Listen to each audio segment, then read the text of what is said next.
Today's presentation, entitled Supported Decision Making in Everyday Life, will be led by Josh Young, Director of Operations for the Ohio Network for Innovation.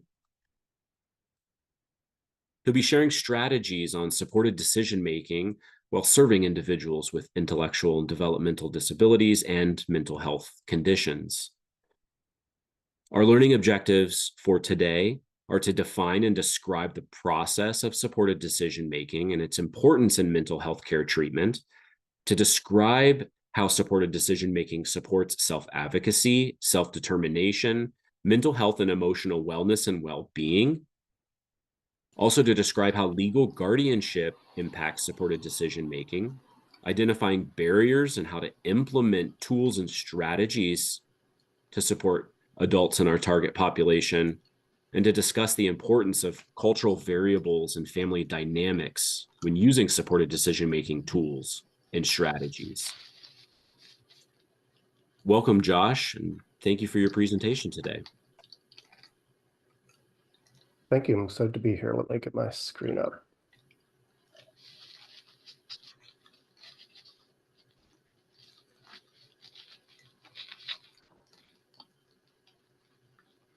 All right. Is everybody able to see that first slide? Yes. Okay, great. I keep things pretty casual, so please interrupt, ask questions if you need to. But I love to talk about this subject of supported decision-making. I'm going to jump to the end really quick and just tell you supported decision-making is not something that we need to complicate. It is just helping people to make decisions. We all do it. We all ask for help to make decisions. We all ask for advice to make decisions in every area of our life.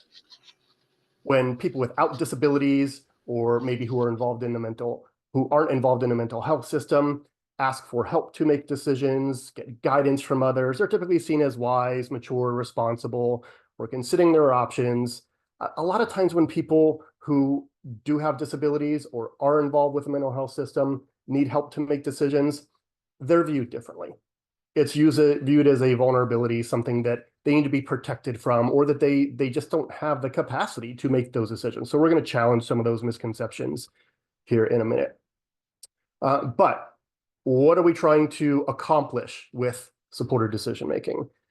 This is about informed choice, so helping people understand their options, to think through the risks, the benefits, the possible outcomes, and then express their decision. That is the ultimate goal of supported decision-making, informed decision-making.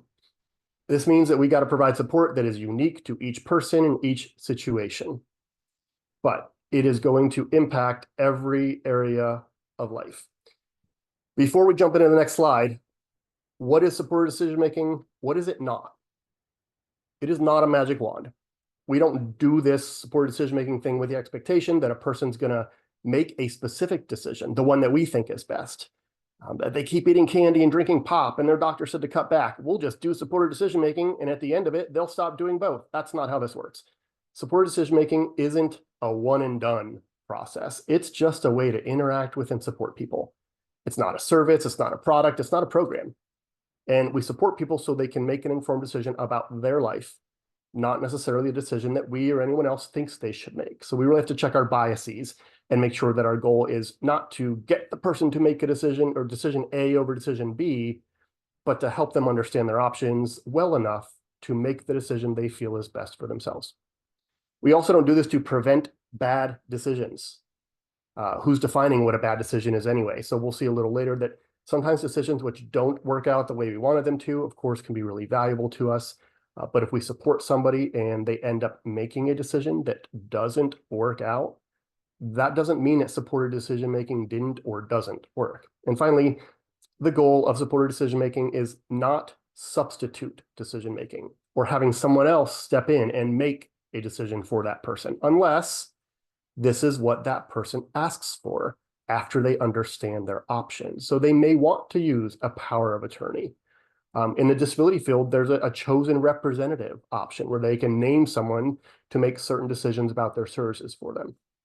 But in both of these cases, the person decides if these are things they want for themselves. It's not somebody else telling them what they have to do. All right, we're going to finish up some concepts and then just jump into practical application. So first, capacity. Sometimes we view capacity, and especially decision-making capacity, as all or nothing. They either have capacity to make their own decisions or they don't. We also do this with other things, especially in the disability field, like high and low functioning. There's probably better language that we can use that doesn't limit us to one category or the other. And when it comes to decision-making, capacity isn't static. It isn't the same all the time. Our capacity to make decisions depends on the circumstances. What kind of decision is it? Is it something we know a lot about or something that's new and confusing to us?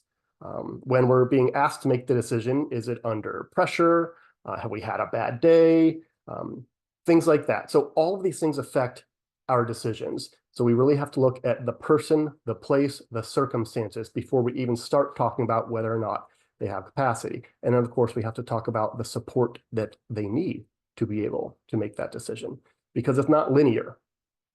In fact, most of us experience life, but also decision-making this way. There are things that we know a whole lot about or that we're comfortable and confident with, and we can make a lot of those decisions on our own. There are also some things that we're not so great at. We don't know a whole lot about.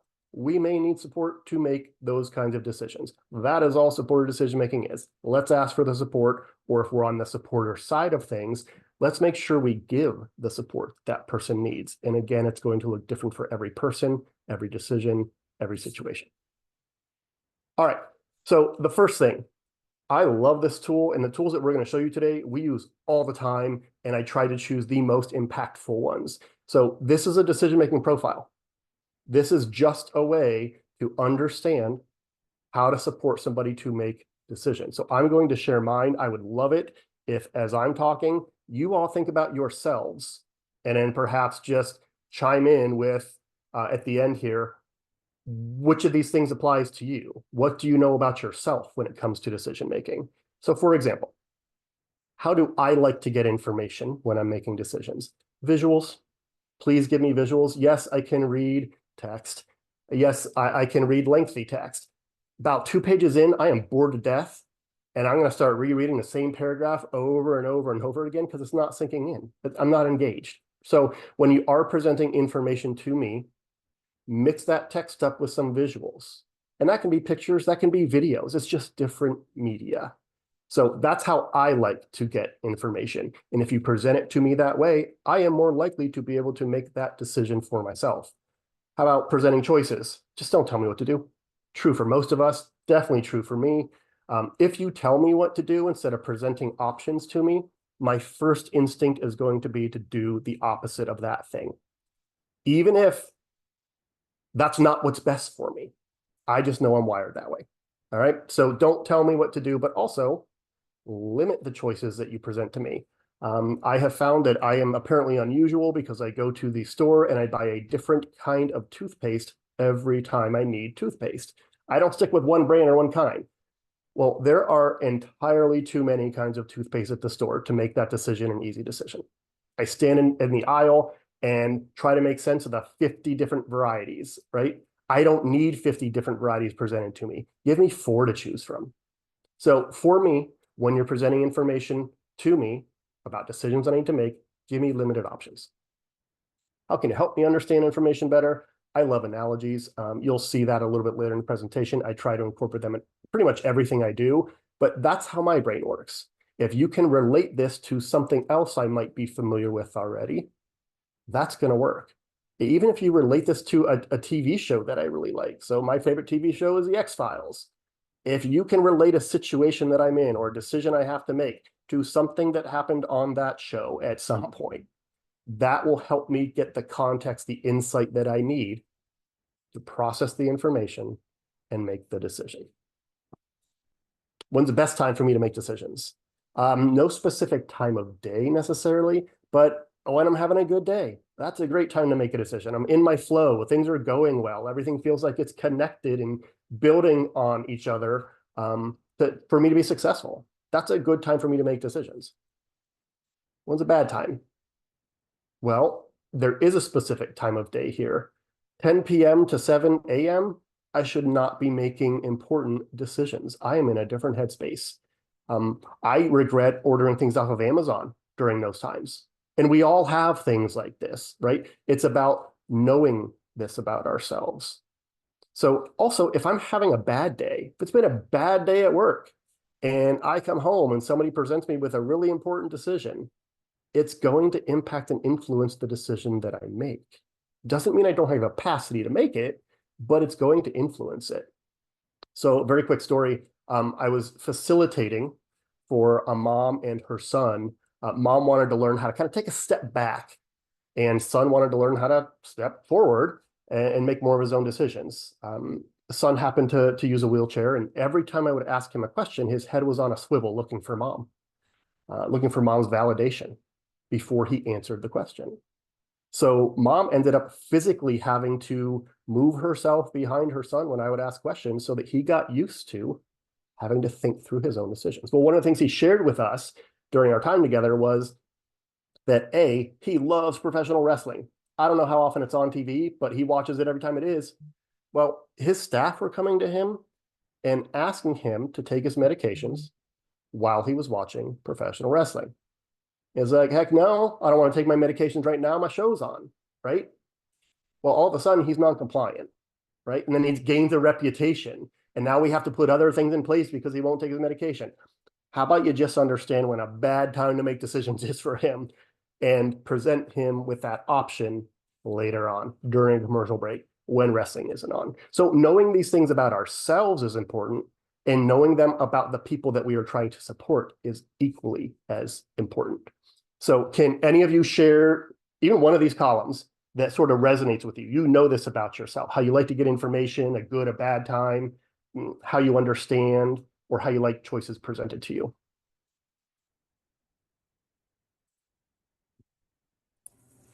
I like to get information visually also, but then after I read the information, I like to get other people's opinions that have experienced that. So other people's input is important to me as well. Yeah, good, thank you. What else? What else makes sense to you?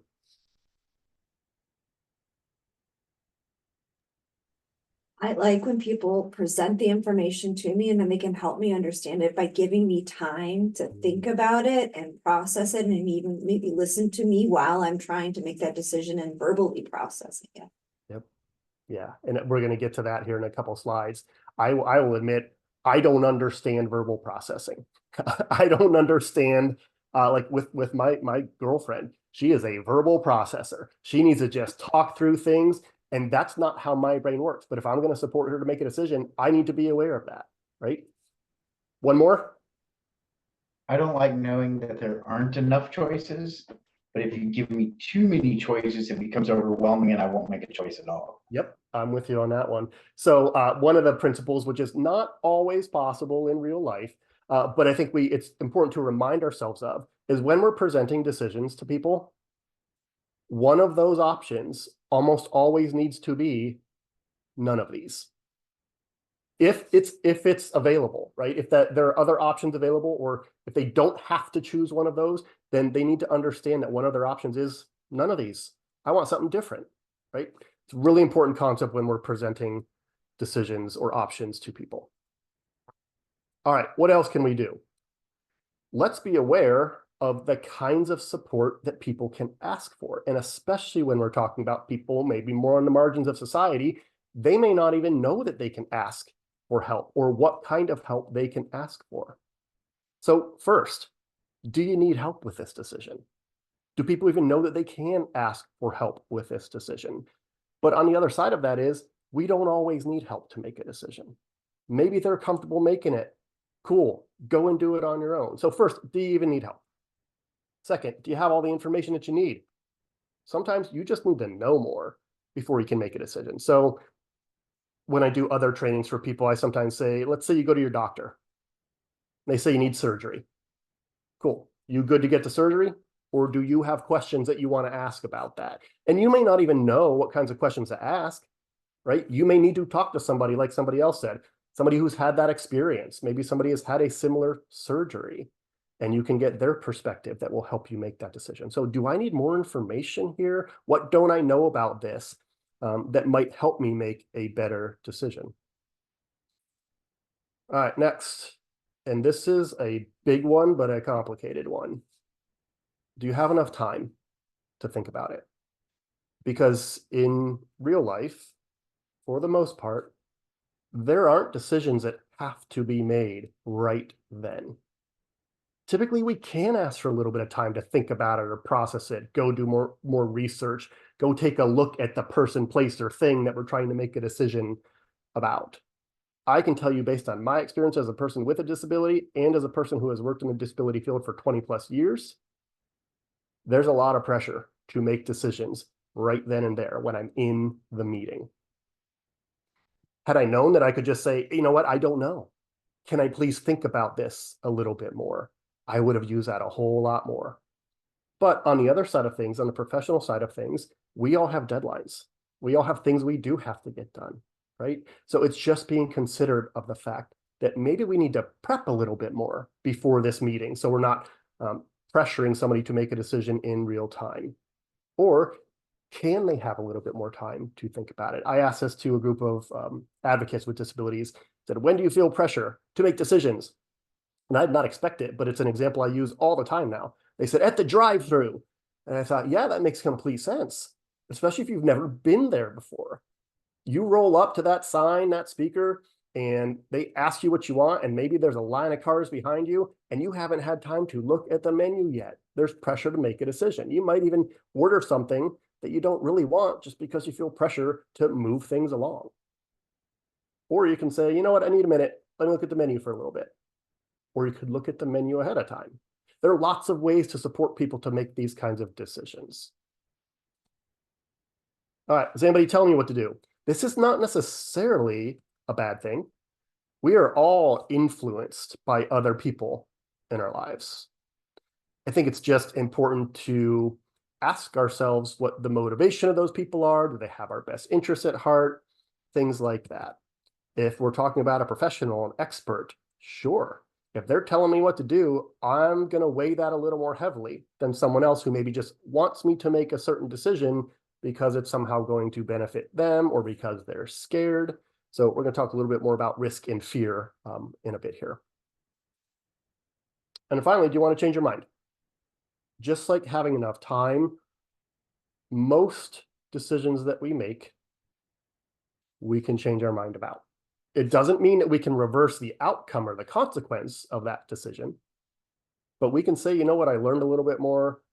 I know differently now. I had that experience. I'm going to make a different decision, or I don't like the decision that I made. Again, can't necessarily reverse the consequence or the outcome, but people need to know that they can change their mind and that they're not necessarily locked into a decision they make for the rest of their life. So on that note, sometimes what our systems have done for people who we think don't have capacity to make decisions is we support them with legal guardianship. So when we talk about things that are kind of locked in place for a long time, legal guardianship is one of those things.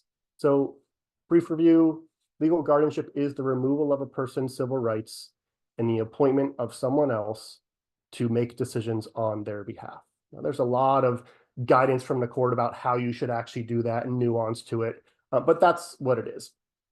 Sometimes that is the best way to support somebody with decision-making. If we give them all kinds of unique support and they're still not able to understand their options, process information, the risks, the benefits, and express a decision, then yeah, it might be legal guardianship. But many, many other times, there are other ways to support people that are less restrictive that we should be trying. Legal guardianship should really be the last resort. If we end up there, okay, we end up there, but not until we've tried all this other stuff first. Because once legal guardianship is in place, it typically stays in place until the person who is now under guardianship dies. All right. What are some specific strategies that we can use when we are trying to help people make these decisions? Well, first, just using plain language, changing complicated information in the words that they can understand. We all have jargon in our jobs. Think about it. The last presentation I did, I asked a group of service coordinators from a county board to explain a Medicaid waiver to someone who didn't know. it's good practice for us to think about how would we explain this thing. We use abbreviations, we use acronyms, initialisms, all kinds of things between one another when we're in the know. But how are we going to explain it to somebody else so that they can understand it and make a decision about it? Because if you don't understand it, you're not really making an informed choice.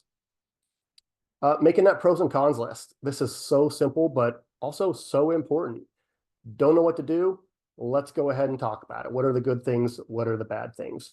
We talked about pictures, video, other media, looking up information, doing some research, having people find that information, especially YouTube, places online. There's a whole generation right now that is going to go there first for any of their information, right? There's a way to use that, and we'll see that next slide, a way to use that that can be really helpful. Technology, I use an Alexa all the time if I'm cooking on the stove and I need to walk out of the kitchen for any reason, I am going to forget that I'm cooking on a stove. It happens all the time. But I have an Alexa and I say, hey, Alexa, set a timer for 8 minutes. I figure in 8 minutes, I'm not going to burn the house down. So I walk out of the kitchen and think, I didn't need to set that timer. I'm good.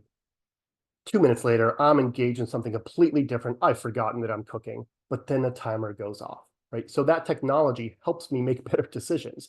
If I didn't have it or use it, there'd be plenty of people who would say, I don't think you should live alone, man. Or at the very least, I don't think you should cook by yourself, right? So we have to be looking at what technology is out there to help people.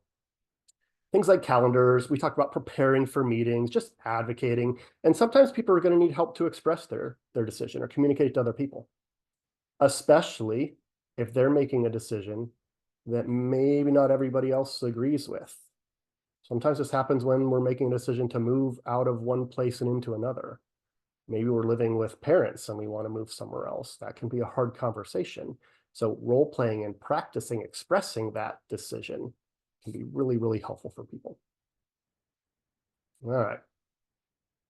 I bring this up at every presentation that I can now because it's not going away and it can be a very useful resource. So AI.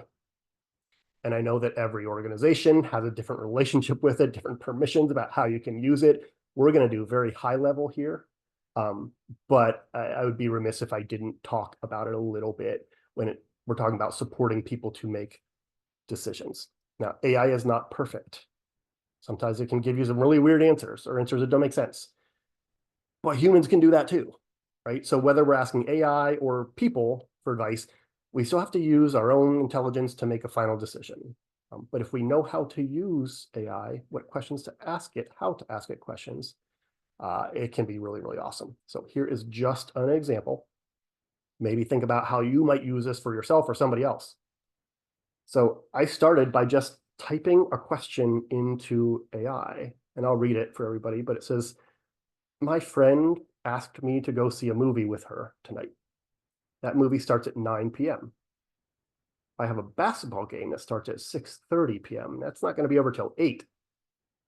I also got to work tomorrow morning at 8 a.m. Should I go see the movie with my friend? Now, this is the kind of thing that I might run by a supporter, a friend, right? Somebody who could give me some advice, or it's my girlfriend. She just wants to talk through it to come to her decision. If you put that prompt into something like AI, it's going to give you some things to think about. It doesn't give you the answer. It gives you some things to think about. That more information gives you a little bit more time to think about it. So physical and mental well-being. If you're going to go to the basketball game and staying out late is going to leave you exhausted and affect your performance at work, you might want to think about that.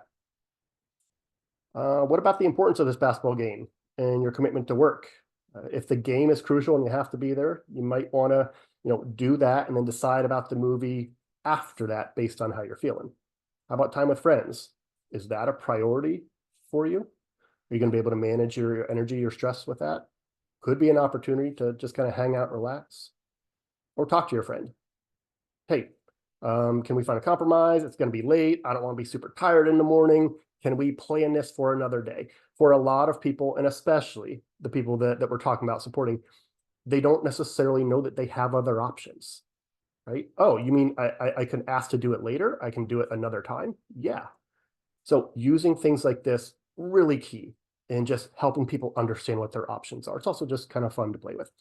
Obviously, don't put people's real names in there, real diagnoses, but general information about a situation that you want to know more about or want to get some guidance on. Yes. All right, let's finish up with risk. So I'm going to show you two different risk matrices. Here's how we use these. They're just conversation guides, because when we're talking about risk, it's very easy to jump to the hypothetical worst case scenario. Well, this awful thing is going to happen, right? Never mind that every decision that we make in life has risk. Some of it we just kind of take for granted, or we accept that it has risk. The same is going to be true for people who need more support to make decisions. So this is one example of a risk matrix. You're basically rating what's the probability of this thing actually happening, the bad thing, and then if it does happen, what kind of impact is that going to have? So I like to show the other risk matrix here. Let's take it back. So same concept. How likely is this bad thing to happen? That's on the left-hand side. And how bad is the thing going to be if it actually happens across the top? So years ago, I was working with somebody who wanted to play recreational kickball. And half of his team was really worried about him getting hit in the face with a kickball. So let's try this risk matrix with that conversation. How likely is it that he's going to get hit in the face with a kickball if he plays? Yeah, that's possible. You play any sport that involves any sort of physical exertion or even contact, yeah, you might get hit, right? So that's possible. But how bad is getting hit in the face with a kickball typically going to be? Negligible, minimal for the most part, right? So instead of, oh my God, he's going to get hit in the face with a kickball, he can't play, let's use this to have a slightly more objective conversation about it. And when we're doing so, it's also important to remind ourselves where growth happens in life, because all decisions have risk. But whether you are at home or at an office building right now, at some point you're going to drive somewhere else. You get out of the car and say, man, that was a great drive. I really grew as a person from that drive. Probably going to be the first person who I've heard ever say that, right? Because we don't grow from low-risk situations very often. We do grow from moderate and even high-risk situations. Now, do we need supports in place for those? Yes, of course. But if we don't present those as options to people, we are actually just preventing opportunities for growth. So keep all of that in mind when we do this next activity, because we do have to practice to get good at things. We don't have to be perfect at making decisions to be able to make them, or none of us would be making decisions. All right, this is called the Happy Safe Grid. It is an incredible tool for helping people think through decisions that do involve a little bit more risk. I'm going to share a story with you. Might have time to ask you guys to give some input. So you just draw this grid, two intersecting lines, happy at the top, unhappy at the bottom, safe on the left or at either side, unsafe on the other side. And then you start the conversation and you invite everyone to suggest options, and then you plot them. So here's the story. I was working with a guy named Evan, not his real name, but Evan was a super ambitious guy, young guy, liked to have fun, go on adventures, be around people, smile, laugh, try new things. Evan also used a wheelchair, and he had a very rare disorder that caused him to try and hurt himself. He didn't want to do it, but he couldn't help it. He chose to have wrist and ankle restraints on his wheelchair to help him feel safe. He could get out of those if he really wanted to, but it helped him feel safe because he would try to gouge at his eyes, bite his fingers, hit himself, even hit and kick other people that he didn't want to. He liked these people, but he couldn't help it, right? So he chose that. When Evan was experiencing really intense emotions, he was more likely to try to hurt himself or others. So one day, Evan says to his team, hey, I want to go skydiving. So his dad, who's legal guardian, he immediately says, no way, on to the next thing we're talking about. But over the course of time, we were able to have different conversations, and we could use a tool like this for those conversations. So here's how it works. Evan says he wants to go skydiving. Dad has said no. We'll get to that in a second. But then you invite the rest of the team and the person to suggest some other options. What else could we do? If not jumping out of a plane, what else could Evan do? And I'm running a little short on time, so I'm just going to demonstrate it to you. Let's do a pen. So sometimes I'll hear things like, oh, he could ride a roller coaster. Okay. The first thing we're going to do is say, how happy or unhappy would he be? I'm just going to tell you, he'd be about there on the happiness scale. Okay. But how safe or unsafe would he be? If he's got the right car with the right bar, to accommodate him, yeah, he could be relatively safe. People are relatively safe when they ride roller coasters. Not completely safe, but maybe right there. Where these 2 points intersect, we're going to label that roller coaster. All right.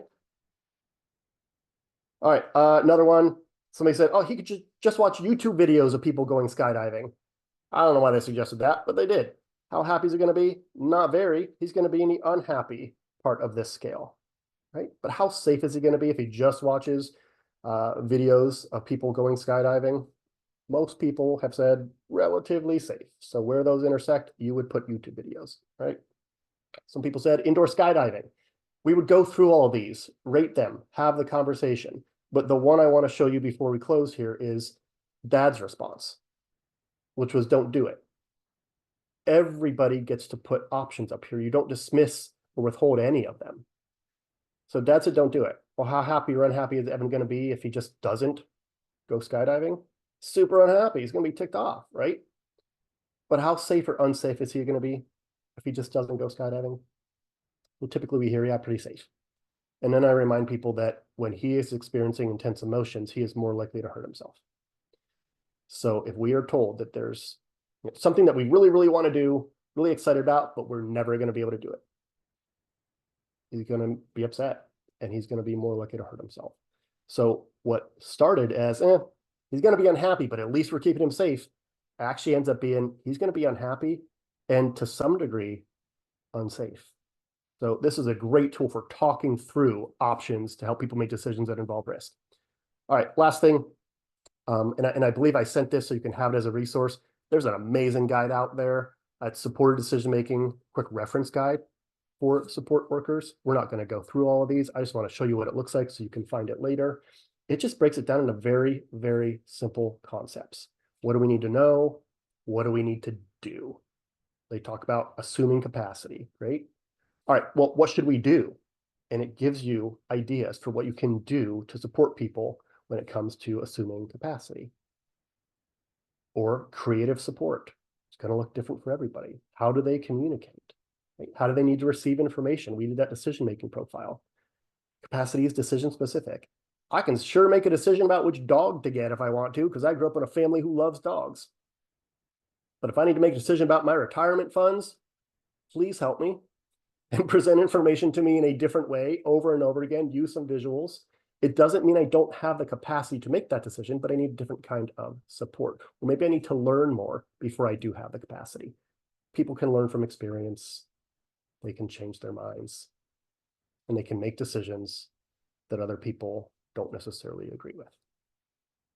So supported decision-making, asking for help to make decisions or supporting people to make informed decisions. That's what it is. It's easier than it seems. And there are a lot of creative tools and ways that we can do that. Questions, concerns, comments about any of that stuff?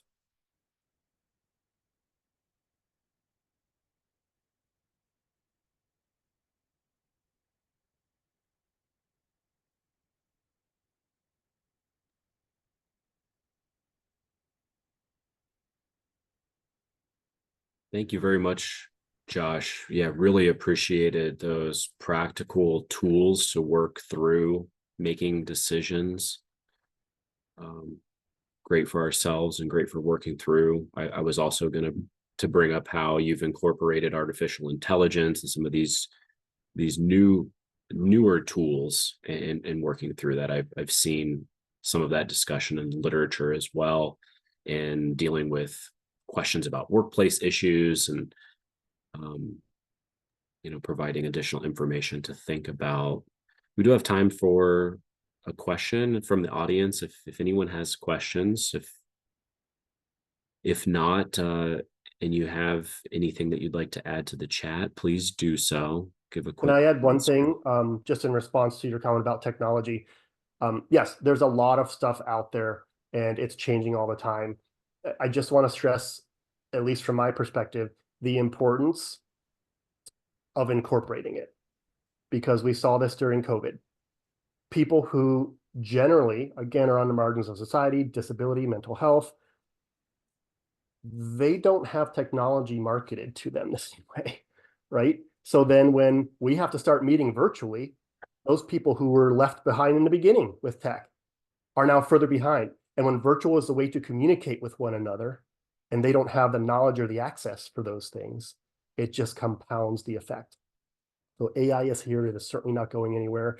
Start finding creative ways to use it, especially to help people who otherwise would have been left behind with technology have access to the same things that other people do. That's right. Just to reemphasize your point, to curate that information and work through it, it's not an answer. It's just additional information to work through in making those decisions. Well, thanks again, Josh. Very informative presentation today. And we're going to move quickly here into our case study, which will be presented today by